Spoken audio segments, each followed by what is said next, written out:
देखिए बच्चों, question number 4 और 5 जो है वो पैराग्राफ से रिलेटेड है। बहुत ही अच्छा और बेसिक क्वेश्चन है, बहुत ही आसानी से आप इसको कर सकते हैं। तो समझते हैं।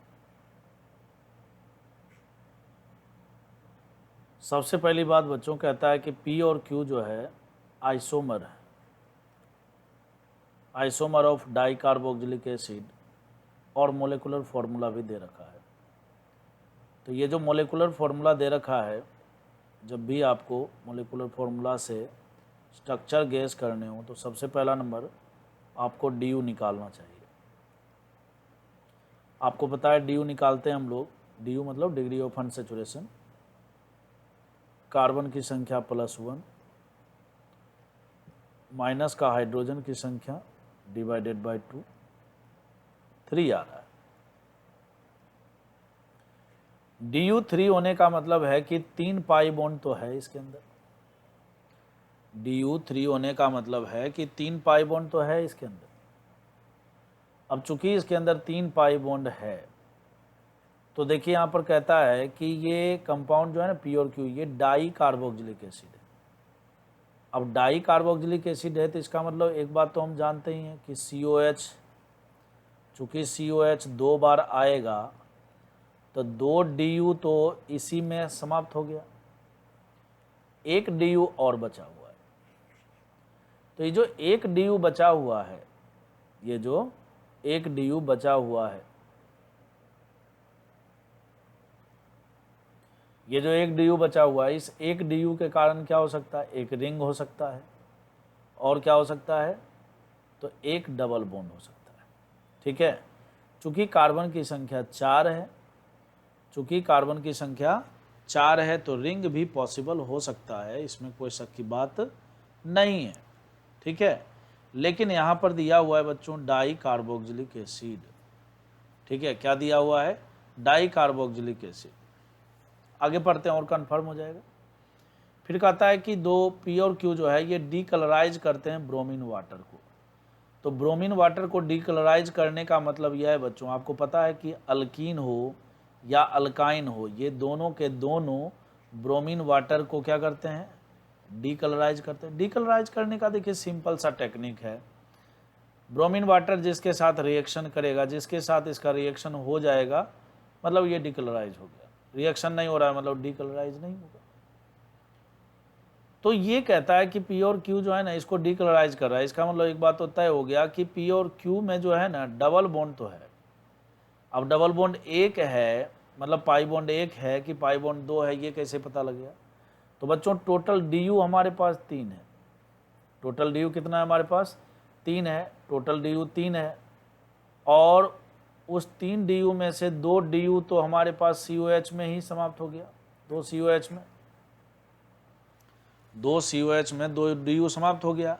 अब ले दे के बच्चा हमारे पास 1 DU, तो 1 DU से रिलेटेड एक ही स्ट्रक्चर पॉसिबल हो सकता है C डबल बॉन्ड से। अब हमारे पास डाई कार्बोक्सिलिक एसिड है, तो डाई कार्बोक्सिलिक एसिड बच्चों हम लोग COH यहाँ भी दोनों लगा सकते हैं, और एक पॉसिबल स्ट्रक्चर इसका ऐसा भी हो सकता है C डबल बॉन्ड C, मतलब 1,1 डाई कार्बोक्सिलिक एसिड और 1,2 डाई कार्बोक्सिलिक एसिड भी हम बना सकते हैं। ये दोनों बना सकते हैं। ठीक, चलिए बहुत बढ़िया बात है। अब कहता है जब हम हीट करते हैं P को, जब हम P को हीट करते हैं तो साइक्लिक एनहाइड्राइड बनता है। क्या बनता है बच्चों?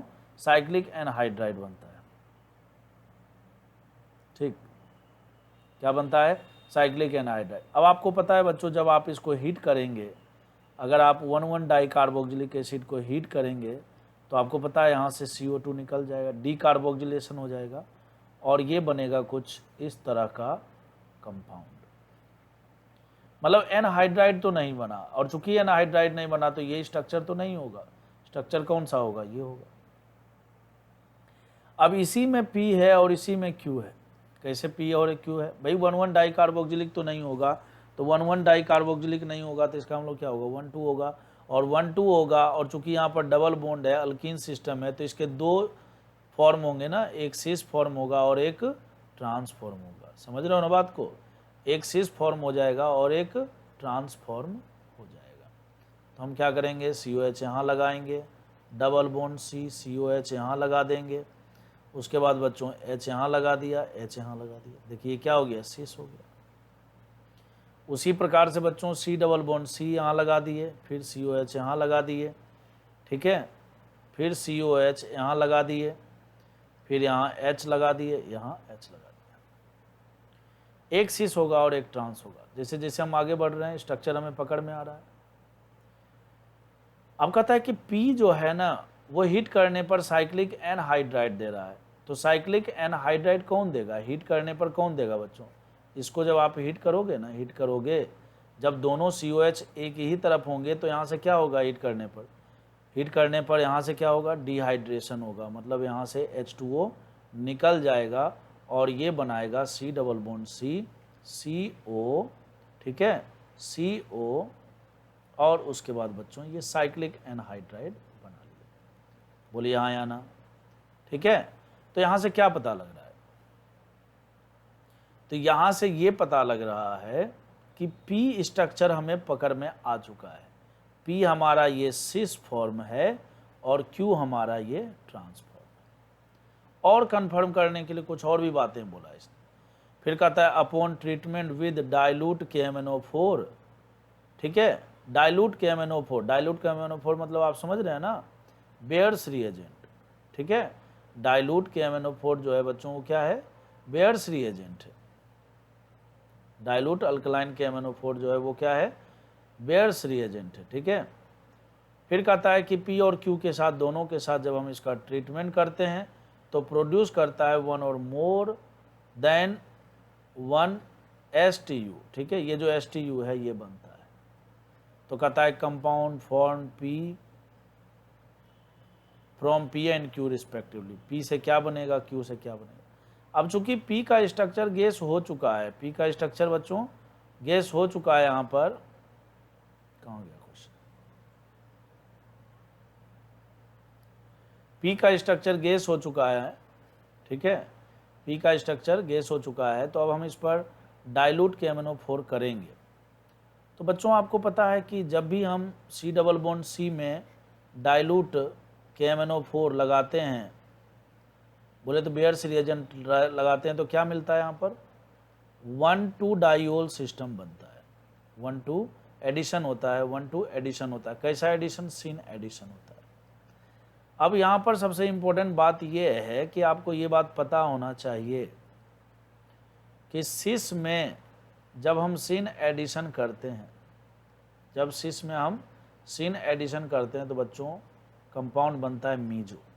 इसका मतलब क्या हुआ, C डबल बॉन्ड C, ठीक है, इधर COH और इधर COH, ठीक है, यहाँ पर H, यहाँ पर H, ठीक है, और इसमें जब इसमें हम क्या करेंगे बच्चों,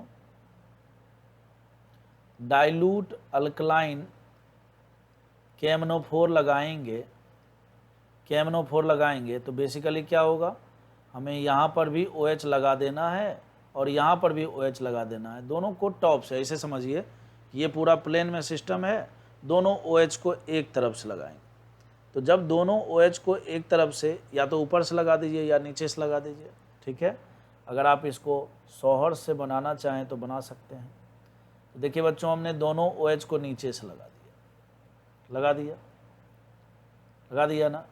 अब हमें क्या करना है, एक Y यहाँ बना देना है और एक Y यहाँ बना देना है, ठीक है। अब आप Y जब बनाएंगे ना, मतलब सोर्स बनाएंगे, तो एक बात का विशेष ध्यान रखना है कि देखिए ये COH दोनों ग्रुप एक ही तरफ है, तो यहाँ पर आपको COH लगा देना है, यहाँ पर आपको COH लगा देना है, ठीक है, यहाँ H लगा देना है और यहाँ H लगा देना है, ठीक है। तो ये जो कंपाउंड है ना बच्चों, ये मीजो कंपाउंड है। तो सिस में सिन एडिशन जब करते हैं तो मीजो मिलता है, और तो और ट्रांस में जब हम सिन एडिशन करते हैं तो क्या मिलता है, रेशमिक मिक्सचर मिलता है। तो इसी चीज़ को मैं थोड़ा फिशर से बना देता हूँ, करेक्ट फिशर के फॉर्म में। COH यहाँ पर चूँकि मीजो बनना है तो दोनों OH एक ही तरफ होंगे, और इसमें बच्चों ट्रांस में रेशमिक बनना है तो एक OH इधर, एक OH इधर, H यहाँ पर, H यहाँ पर, COH यहाँ पर, COH यहाँ पर, है ना। उसके बाद बच्चों COH यहाँ, इसका मिरर इमेज भी बनेगा, ठीक। मिरर इमेज में OH यहाँ, OH यहाँ, H यहाँ, H यहाँ, ठीक है। ये दोनों क्या मिल गए, मिरर इमेज मिल गए। बोलिए हाँ या ना। अब हमारा क्वेश्चन हो चुका है कंप्लीट। बस अब हम क्वेश्चन पढ़ते हैं। क्वेश्चन नंबर 4 कहता है compound form from the P and Q। P और Q से क्या मिला था? तो देखिए बच्चों, यही तो है हमारा मीजो, और ये हमारा रेशमिक है, ये हमारा रेशमिक है, ये हमारा रेशमिक है। ये मीजो किससे मिला था? तो मीजो मिला था P से, और रेशमिक किससे मिला था बच्चों? ये मिला था Q से। समझ रहे हो ना बात को? तो P से मिलेगा हमें S, जो कि ऑप्टिकली इनएक्टिव है। क्यों ऑप्टिकली इनएक्टिव है? क्योंकि मीजो कंपाउंड में POS है, इसमें POS मौजूद है, ये तो ऑप्टिकली इनएक्टिव है बच्चों, है ना। तो S देखिए ऑप्टिकली एक्टिव लिखा हुआ है, गलत हो गया ये। ऑप्टिकली एक्टिव S और ऑप्टिकली इनएक्टिव यहाँ लिखा हुआ है, और यहाँ भी इनएक्टिव लिखा हुआ है, ये गलत लिखा हुआ है। पहले वाले में T और U मिला दिया, गड़बड़।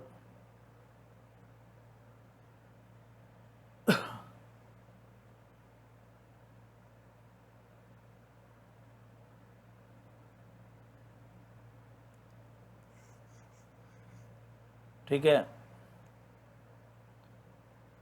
पहला में देखिए कहता है compound form from the P। P से बनेगा ऑप्टिकली, P से बनेगा S, और Q से बनेगा T और U, ठीक। T और U ऑप्टिकली एक्टिव हैं और S ऑप्टिकली एक्टिव नहीं है, मतलब इनएक्टिव है।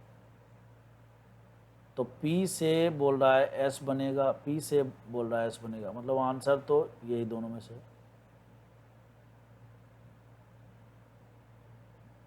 यहाँ पर बच्चों मेरे हिसाब से एक मिस्टेक,